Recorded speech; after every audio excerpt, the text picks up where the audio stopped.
Mereka kian mendekat ke arahku seraya hendak menjemputku untuk naik ke bunker kosong yang mereka bawa. Gilanya, mereka juga terus mengucap kalimat doa yang biasa dilafalkan para pengantar jenazah. Assalamualaikum warahmatullahi wabarakatuh. Selamat datang semuanya teman-teman. Selamat datang kembali di channel kesayangan kita, Lelaki Sejati. Semoga teman-teman di rumah selalu dalam keadaan sehat dan selalu dalam lindungan Allah Subhanahu wa Ta'ala.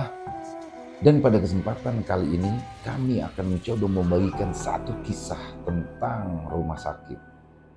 Ya, rumah sakit memang selalu menjadi media di mana selalu menjadi tempat yang sangat horor bagi para penikmat horor. Dan pada kesempatan kali ini kami akan mencoba membagikan kisah di rumah sakit yang mana akan berbeda dengan versi-versi yang belum kalian dengar. Kisah rumah sakit yang menampilkan sosok astral seorang laki-laki parubaya yang selalu mengatakan, "Di mana jasadku?"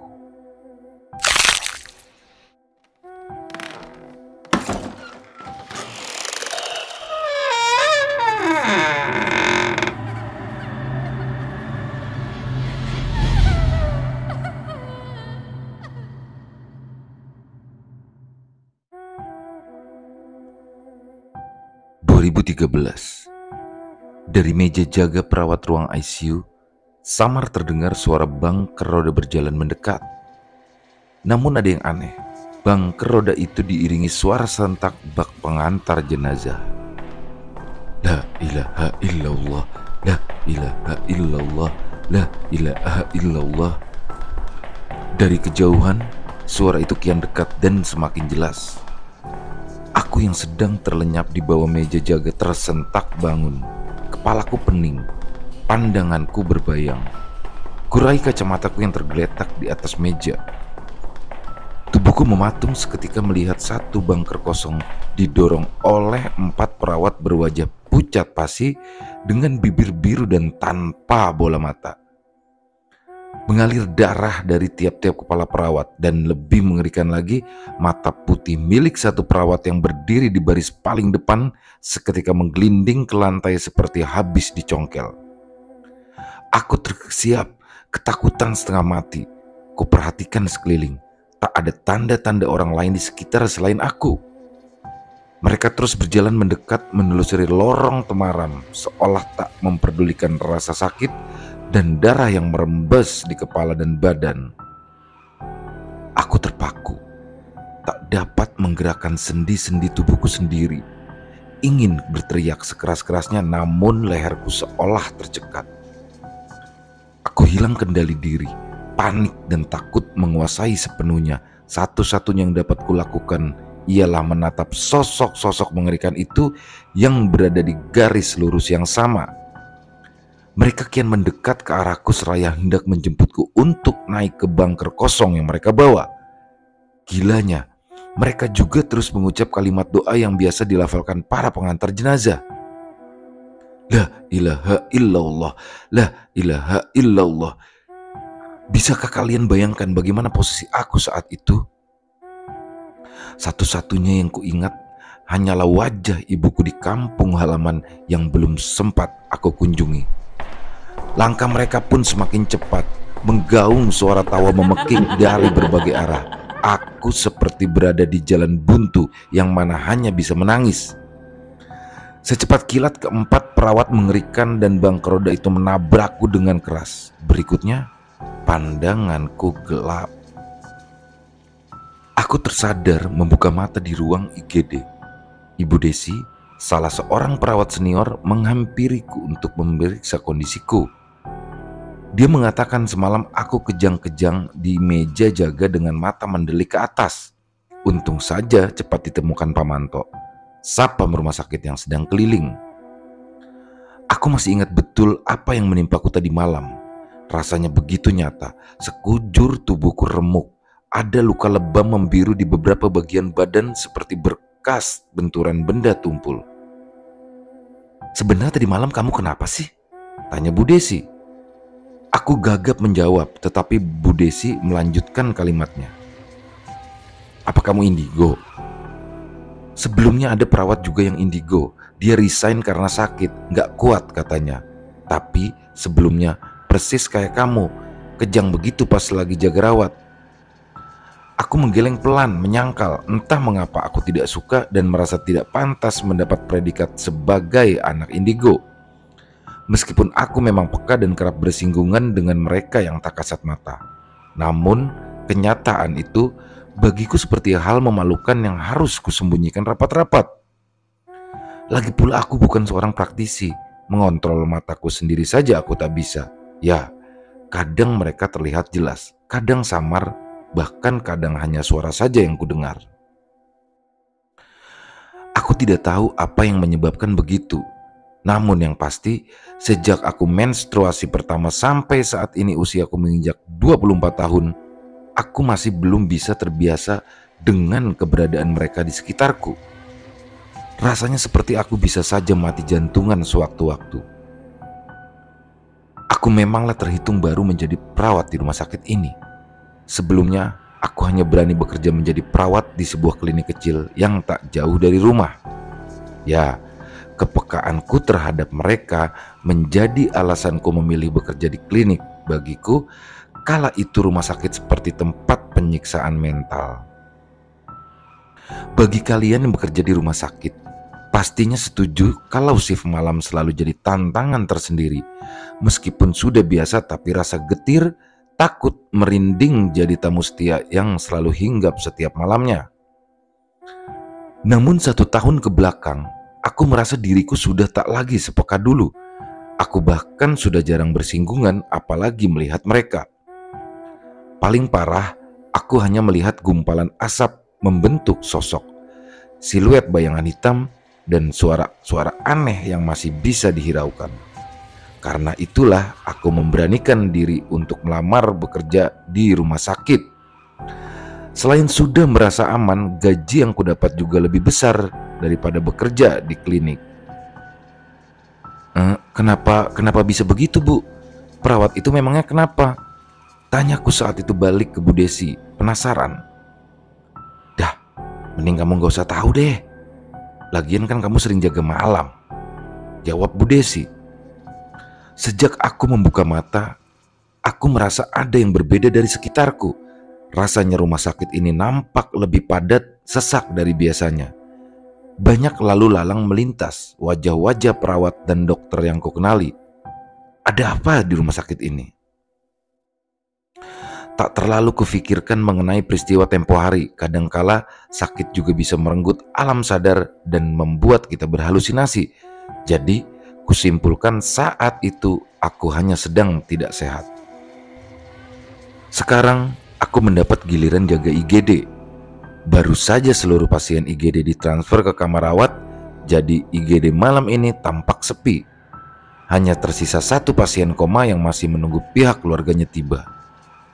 Suara sirine ambulans berbunyi nyaring memecah keheningan malam. Ramai sentakan langkah para perawat sigap menghampiri membawa bangker roda. Tari, rekan perawatku, menyiapkan 1 tempat tidur IGD. Aku pun ikut membantu. Ada pasien darurat apa, Tar? Kok tumben gak ada info dulu ke IGD kalau mau ada pasien dari ambulans kita, ujarku saat itu.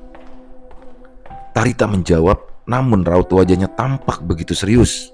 Tak lama, suara bangker roda terdengar mendekat. Rombongan para perawat dan 1 dokter membuatku tersisih menepi. Kuperhatikan mereka. Tak ada satupun yang kukenal kecuali Tari. Yang lainnya tampak asing. Pacemaker atau alat pacu jantung digunakan untuk memompa detak pasien yang tengah kritis. Tubuh pasien itu bersimbah darah di bagian kepala dan badan. Kutebak, dia adalah pasien kecelakaan. Situasi ini tak lazim. Selaku perawat jaga IGD, aku harusnya mendapat informasi terkait pasien lebih awal dibanding para perawat lain. Namun kali ini, terasa semua telah siap. Bahkan Tari pun menjadi bagian dari mereka. Akulah satu-satunya perawat di antara mereka yang kebingungan sendiri.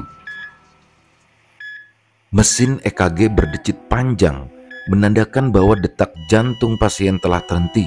Ya, pasien dinyatakan meninggal dunia. Terdapat perubahan raut wajah jelas di tiap-tiap dari mereka.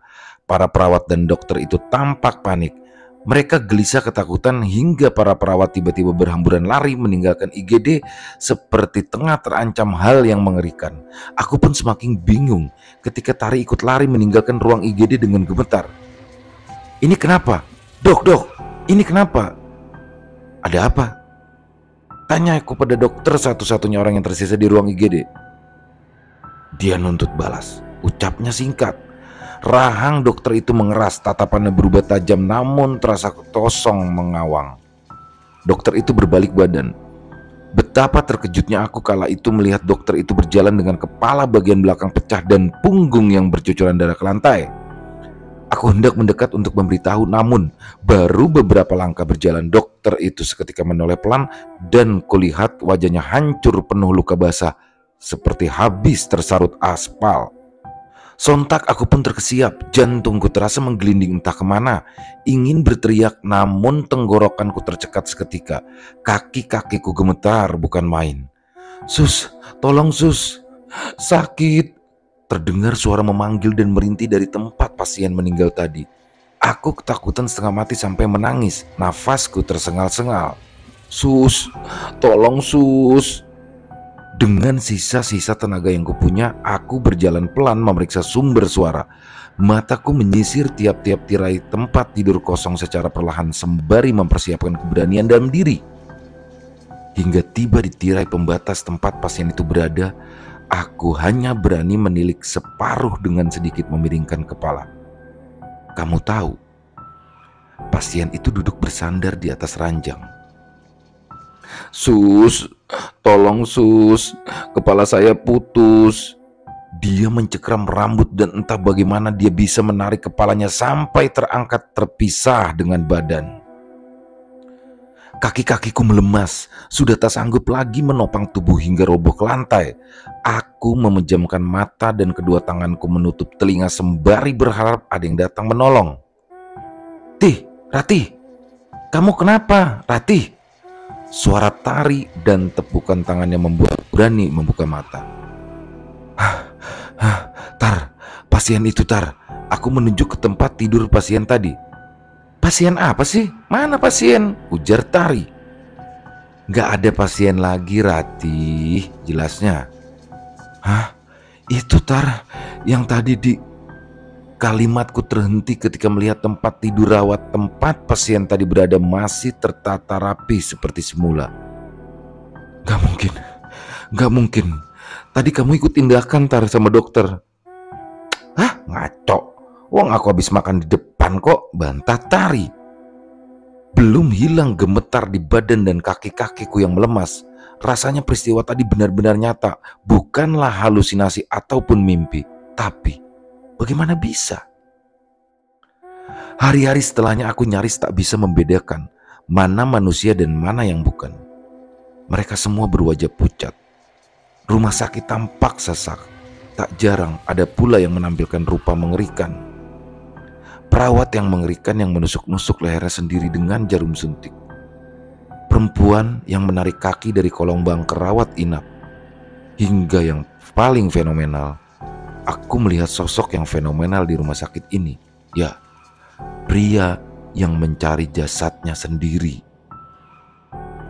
Waktu itu sudah lebih dari 5 jam. Kuperhatikan bapak itu duduk di lorong ruang tunggu sampai tengah malam. Entah apa yang ditunggu. Dia hanya duduk terdiam sembari menatap lurus tanpa memperdulikan sekitar. Merasa iba aku pun menghampiri.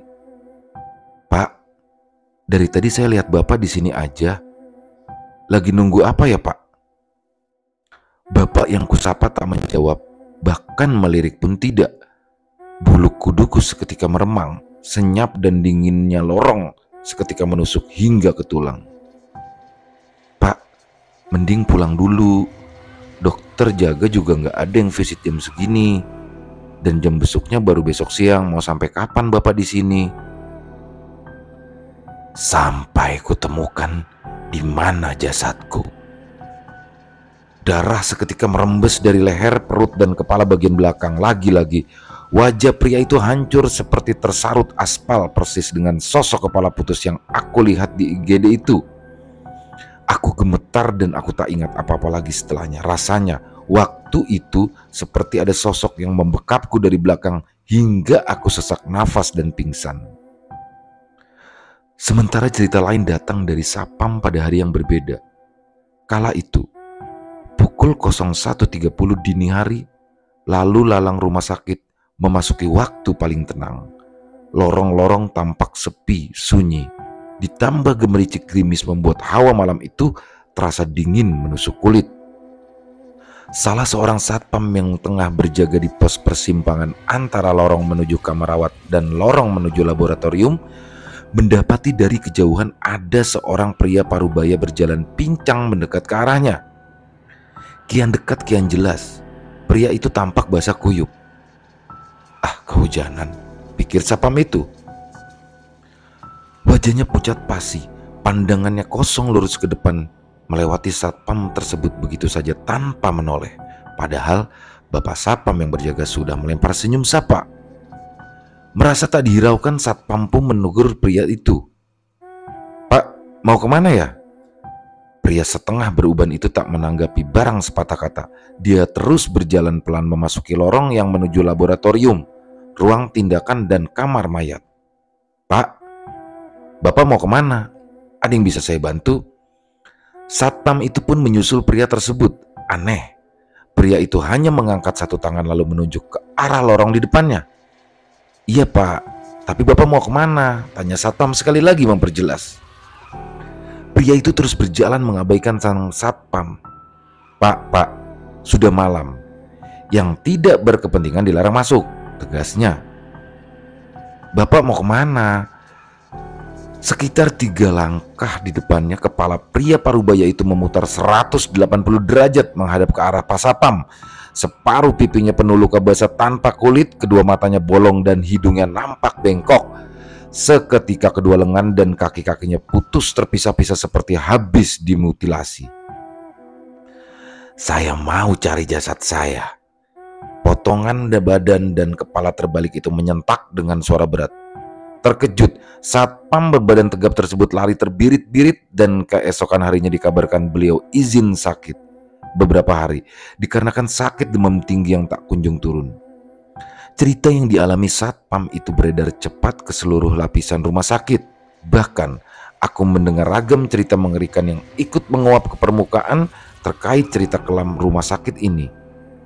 Aku merinding ketika mengetahui ciri-ciri makhluk pria parubaya yang disebut sapam tersebut amatlah serupa dengan ciri-ciri pria korban kecelakaan yang aku lihat di IGD dan yang tempo hari aku lihat. Hari-hari berikutnya banyak teror mengerikan yang terjadi di rumah sakit ini. Bukan hanya dialami oleh tenaga medis, tapi juga pasien yang mengaku melihat perawat dan dokter berwajah hancur mengantarkan obat ke kamar rawat inap mereka di kala tengah malam. Bahkan ada juga pasien yang mendaftarkan diri sebagai pasien dari nama dokter yang sudah lama meninggal. Pasien tersebut mengaku minggu lalu telah ditangani dokter tersebut hingga dia mendapat jadwal kontrol di minggu berikutnya. Namun ketika dikonfirmasi, dokter atas nama yang dimaksud telah lama meninggal karena serangan jantung saat bertugas malam di rumah sakit tersebut. Dan perihal pria parubaya yang kutemui, beredar kisah bahwa beberapa tahun lalu memang ada korban kecelakaan yang dialami pria berciri-ciri serupa. Pria itu meninggal ketika sedang dalam penanganan. Namun, pasien tersebut tidak memiliki identitas yang jelas dan sanak keluarga yang diketahui. Konon, mayat pria tersebut dijadikan malpraktik dan perdagangan organ-organ dalam. Hingga saat ini, sosok astral dari pria parubaya tersebut kerap gentayangan di rumah sakit tersebut mencari-cari di mana jasadnya. Nah, itu dia tadi teman-teman, sudah kita dengarkan ceritanya. Seperti biasa admin mencoba memberikan kesimpulan di akhir bahwasanya ambil saja yang baik-baiknya dari cerita itu dan buang yang buruknya. Yang pasti semoga teman-teman semua selalu dilindungi, selalu terlindung dari hal-hal yang tidak baik. Sampai jumpa lagi di konten-konten kami selanjutnya. Jangan lupa like, comment, and subscribe untuk membantu channel kami agar lebih baik lagi. Sampai jumpa lagi di konten-konten kami selanjutnya yang pasti lebih horor, masih bersama Lelaki Sejati.